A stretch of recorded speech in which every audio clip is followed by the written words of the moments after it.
Hello friends, welcome in Om nursing knowledge channel and my self Shweta Dubey. And आज हम बात करेंगे एक मोस्ट इम्पॉर्टेंट टॉपिक टॉन्सिलाइटिस के बारे में। टॉन्सिलाइटिस के बारे में जानने से पहले हम बात कर लेते हैं कुछ टॉन्सिल के बारे में। तो आइए हम वीडियो लेक्चर को स्टार्ट करते हैं। टॉन्सिल गले के पीछे सिचुएटेड सॉफ्ट टिश्यू का एक पेयर है। मीन्स ये पेयर में होते हैं और एक लेफ्ट साइड एक राइट साइड में सिचुएटेड होता है। टॉन्सिल लिम्फेटिक सिस्टम का एक पार्ट है जो कि इन्फेक्शन से लड़ता है, और जब इसे इन्फेक्शन हो जाए तो इस कंडीशन को ही टॉन्सिलाइटिस कहते हैं। अगर हम टॉन्सिलाइटिस के टाइप्स की बात करें तो ये कई तरीके के हो सकते हैं। सो फर्स्टली है एक्यूट टॉन्सिलाइटिस। ये वायरस या बैक्टीरिया की वजह से होता है, जिस कारण गले में स्वेलिंग या सोर थ्रोट हो जाती है। इसमें ग्रे या वाइट कलर की कोटिंग हो जाती है।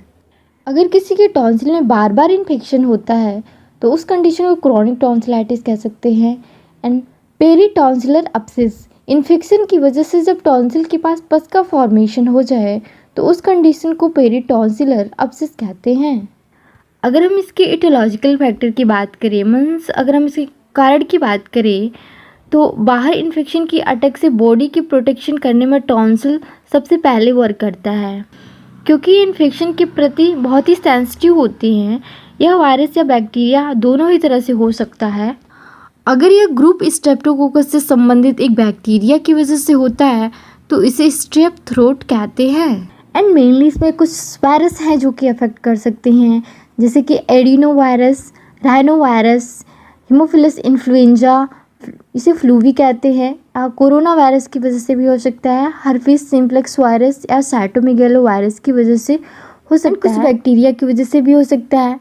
Staphylococcus areas, mycoplasma pneumoniae, नज़ेरिया gonorrhoea की वजह से, एंड क्लेमेंडिया न्यूमोनियाई की वजह से। तो बेसिकली कुछ ये बैक्टीरिया एंड वायरस दोनों ही टॉन्सिलाइटिस को कॉज कर सकते हैं। एंड अगर हम इसके साइन एंड सिम्टम्स की बात करें तो टॉन्सिल रेड एंड उस पर स्वेलिंग हो जाएगी। टॉन्सिल पर वाइट या येलो कलर की उसकी कवरिंग हो जाती है, उस पर कॉटिंग हो जाती है। एंड सोर थ्रोट होगा, डिफ़िकल्टी इन स्वॉलोइंग, कोई भी चीज़ निगलने में बहुत ही परेशानी होगी। एंड फीवर होगा। फीवर इसलिए होगा क्योंकि जब हमारी बॉडी में कोई इन्फेक्शन इंटर करता है तो जो सबसे फर्स्ट साइन होता है वो फीवर आता है। एंड नेक में जो लिम्फ नोड है वो इंक्रीज़ हो जाएगा। And bad order and stomach pain भी हो सकता है, नेक स्टिफनेस हो सकता है, एंड हेडेक भी। एंड सलाइवा का सिक्रीशन बहुत ही ज़्यादा होगा। And raw sensation in throat and pain in the throat and voice में भी थिक। तो बेसिकली ये कुछ साइन सिम्टम हैं जो कि टॉन्सिलाइटिस की कंडीशन में शो होते हैं। अब हम बात करते हैं इसके मैनेजमेंट के बारे में। तो treatment based on the presenting symptom, patient के जिस तरह की अगर जो साइन सिम्टम शो हो रहा है उस तरीके से हम पेशेंट को ट्रीटमेंट प्रोवाइड करते हैं। तो फर्स्टली हम पेशेंट को बेड रेस्ट प्रोवाइड करेंगे एंड सेफ डाइट देंगे। एंड अगर ये बैक्टीरिया की वजह से हुआ है तो उसमें एंटीबॉडी देंगे। एंड पेन को रिलाइव करने के लिए एनाल्जेसिक देंगे। वार्म सलाइन गॉर्गल्स, गर्म पानी से गॉर्गल करने के लिए कहेंगे। एंड एक्सेसिव अमाउंट में वाटर को इनटेक करने के लिए कहेंगे।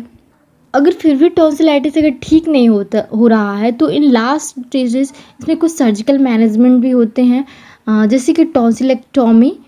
इस कंडीशन में हम सर्जिकली टॉन्सिल को रिमूव कर देते हैं।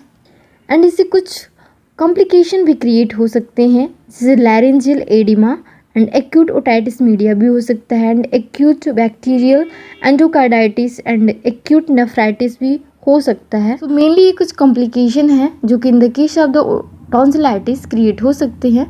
तो बेसिकली हमने बात किया टॉन्सिलाइटिस के बारे में, उसके इटियोलॉजिकल फैक्टर एंड उसके साइन सिम्टम एंड उसके मैनेजमेंट के बारे में।